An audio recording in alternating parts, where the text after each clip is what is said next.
This video will show you how to replace the earpads of SONY MDR-10RNC headphones.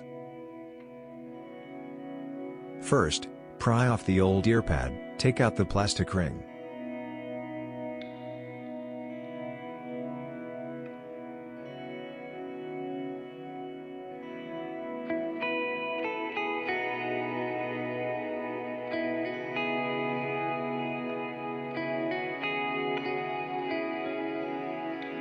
Second, insert the plastic part into the new pads.